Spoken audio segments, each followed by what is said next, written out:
കനത്ത മഴ തുടരുന്ന വയനാട്ടിൽ താഴ്ന്ന പ്രദേശങ്ങളിലെല്ലാം വെള്ളം കയറി. സുൽത്താൻ ബത്തേരി, നൂൽപ്പുഴ, കലൂർ പുഴകൾ കരകവിഞ്ഞൊഴുകി. സമീപത്തെ ആദിവാസി ഉന്നതികളിലേക്ക് വെള്ളം കയറിയിട്ടുണ്ട്. ഇവിടെ നിന്ന് ആളുകളെ ക്യാമ്പുകളിലേക്ക് മാറ്റിയിട്ടുണ്ട്. കനത്ത മഴയിൽ കൃഷിനാശവും രൂക്ഷമാണ്.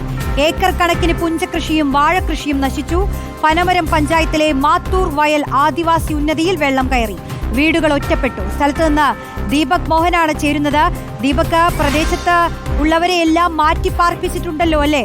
ദൃശ്യങ്ങളിൽ തന്നെ വെള്ളക്കെട്ട് അതിരൂക്ഷമായി കാണാൻ കഴിയുന്നു. റോഷ്നി, പനമരം ഗ്രാമപഞ്ചായത്തിലെ 8ാം വാർഡായ മാത്തൂർ ഉന്നതിയാണ്. ആദിവാസി വിഭാഗത്തിലെ പണിയ വിഭാഗത്തിലെ ആളുകൾ താമസിക്കുന്ന ഈ ആദിവാസി ഉന്നതിയിലാണ് വെള്ളപ്പൊക്ക ഭീഷണിയുള്ളത്. നമുക്ക് ദൃശ്യങ്ങളിൽ കാണാം. ഞങ്ങൾ നേരത്തെ വന്ന വഴിയാണ്.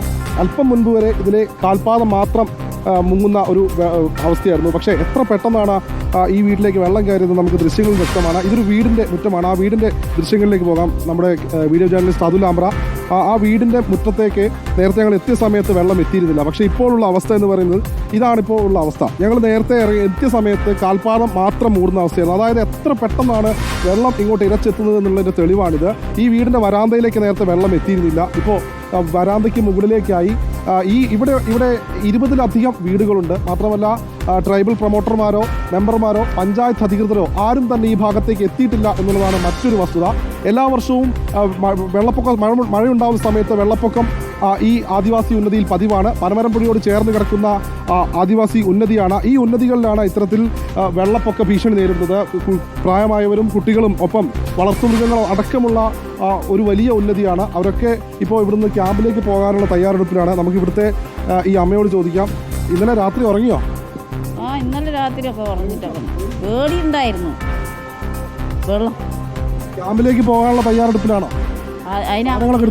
സാധനങ്ങളൊക്കെ എടുത്ത് വെച്ചിട്ടുണ്ട്. ആരും വിളിച്ചിട്ടൊന്നുമില്ല.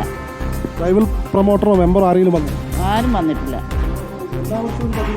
എല്ലാ വർഷവും പിന്നെ നേരത്തെ എത്തും. ഈ പ്രാവശ്യം എന്തോ എത്തിയിട്ടില്ല. നിങ്ങൾ ഇതുപോലെ വെള്ളം കയറുന്ന സമയത്ത് ക്യാമ്പിലേക്ക് മാറുകയാണോ? ക്യാമ്പിലേക്ക് തന്നെ മാറുന്നത്.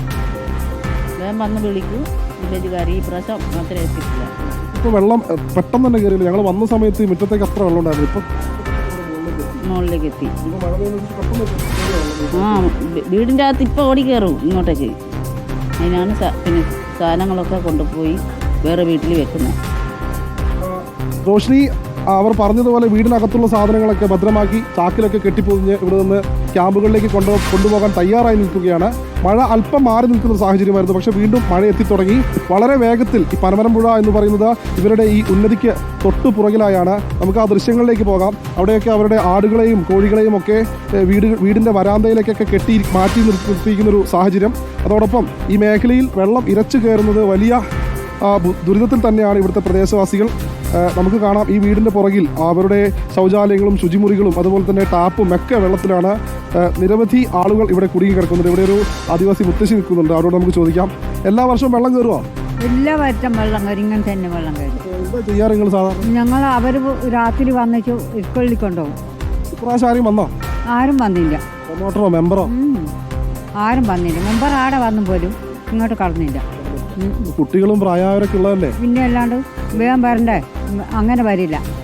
പറയാനുള്ളൂ, പെട്ടെന്ന് എത്തിക്കണം, ഇവിടുന്ന് മാറ്റണതാണോ? പിന്നെ ഈ സാധനമൊക്കെ എന്താക്കും? ഇതല്ലേ ഗതി. ഇതാ ആടൊക്കെ നിങ്ങൾ ആടാ? ഇത് എൻ്റെ ആടും. എല്ലാം എത്തി. എന്താക്കും?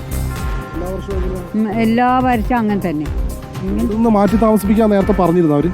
പറഞ്ഞതാണോ? അവർ കൊണ്ടുപോകണ്ട. റോഷ്നി, അതാണ് സാഹചര്യം. നമുക്ക് എതിർഭാഗത്തെ ദൃശ്യങ്ങളിലേക്ക് പോകാം.